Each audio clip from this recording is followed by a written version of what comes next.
Blanket, comforter and quilt, what's the difference between these words? Blanket क्या है कि blanket simple आप एक कंबल कह सकते हैं। अगर कंफर्टर की बात करें, कंफर्टर क्या होता है? कंफर्टर मीन कि एक हैवी ब्लैंकेट होता है, लेकिन उसमें जो आप सिंपल ये कह सकते हैं कि सॉफ्ट एंड फ्लफी मटेरियल होता है, जो उस पर रुई होती है, जो मटेरियल होता है that is soft as compare to blanket and quilt. Quilt क्या है? ब्लैंकेट सिंपल एक like you know well about blank, लेकिन क्विल्ट में अगर देखा जाए तो क्विल्ट ना ब्लैंकेट छोटे छोटे टुकड़े वो मिला के तो उससे क्विल्ट बनती है और उसमें सिलाई की जाती है।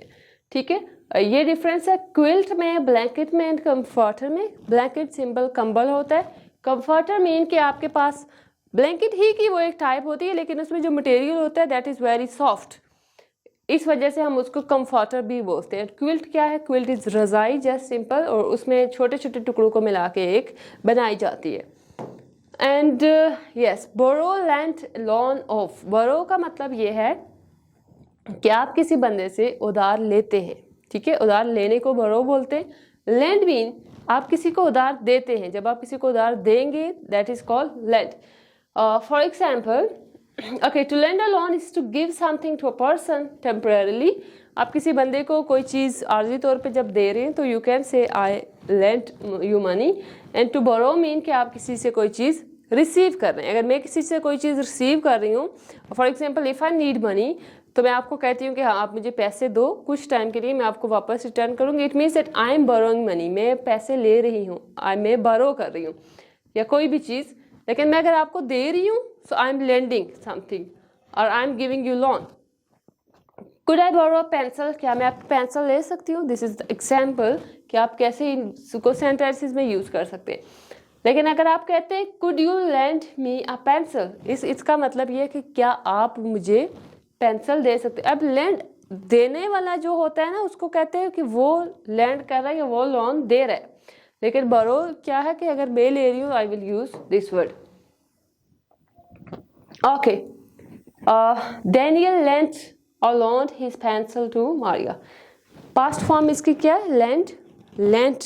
ठीक है, lent is first form of verb, lent is second form of verb, और you can say that is past form. And same is the case with loan. Loan first form है, प्रेजेंट फॉर्म है। Past form की बात करेंगे तो लोन्ड, और past participle form की तो ये हमारे पास ये हो जाएगा।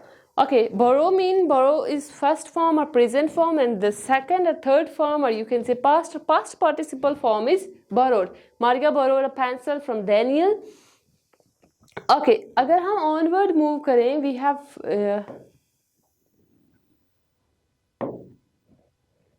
bother and disturb। अब disturb का मतलब ये है कि whenever you are at rest, या अगर आप लेक के लिए के एग्जाम्पल ले लें, उसमें आप पत्थर फेंकते हैं, ऑब्वियसली वो रेस्ट पे है, वहाँ पे वो होगी डिस्टर्ब। या आप अभी कोई काम नहीं कर रहे, आप एक जगह पे आराम कर रहे हैं, आप सो रहे हैं, आपको कोई चीज़ डिस्टर्ब, आपको कोई चीज़ तंग करती है, या सपोज आप सो रहे हैं, लाइट चली जाती है, देन आप कह सकते हैं मैं लाइट के जाने से डिस्टर्ब हुआ। You can't say that bother.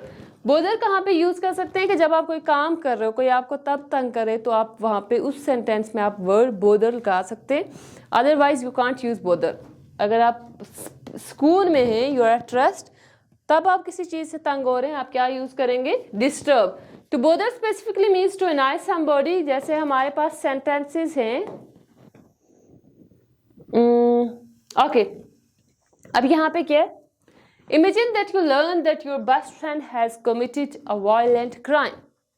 This would disturb you because it interferes with your peace of mind। अब देखें, आप ऑब्वियसली आप पुरसुकून है, आपको कोई टेंशन नहीं है, कोई परेशानी नहीं है, लेकिन आप सुनते कोई ऐसी न्यूज़ सुनते हैं जैसे कहीं पे अर्थक्वेक हुआ है, या कोई भी आप ऐसी एग्जाम्पल ले लें, किसी आपके फ्रेंड ने सुसाइड कर ली है, वो आपके पीस ऑफ माइंड को डिस्टर्ब करेगा, जो कि पहले रेस्ट पे था, जिसको कोई परेशानी नहीं थी, तब आप ये कह सकते हैं कि डिस्टर्ब। तब आप बोदर नहीं कह सकते उसको। ठीक है, अब ये हमारे पास आगे वर्ड है that is bravery and courage. Bravery and courage में कोई डिफरेंस नहीं है, they both words they are same.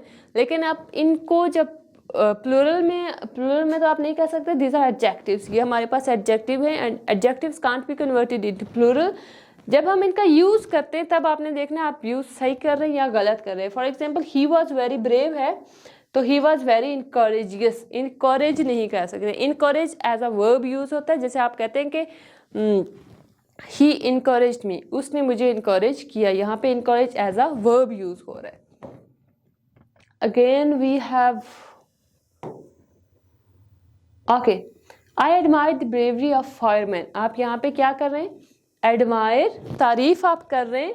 This is a verb, the bravery, bravery mean उसकी बहादुरी को, तो आप यहाँ पे ब्रेव नहीं लगाएंगे, you will be using bravery, that is an bravery of fireman, adjective.